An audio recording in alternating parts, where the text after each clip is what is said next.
সেনাপতি হুজুর এই কি করেছো আমার রাজ্যের হাল? আমার রান্না করা বিরিয়ানি খেয়ে তুমি করেছো কি হাল? এখন আমি ঘুম থেকে উঠে কি খাবো তোমাদের বাল?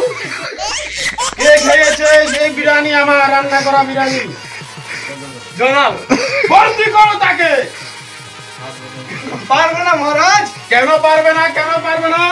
আমি কি তোমাকে বেতন দিয়ে রাখিনি? এখনো 3 মাসের বেতন বাকি রয়েছে যাব না। কে বলেছে?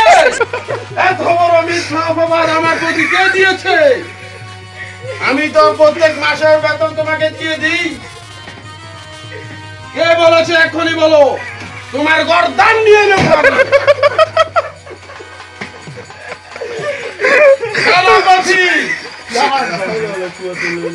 এখনো কথা বলছো না?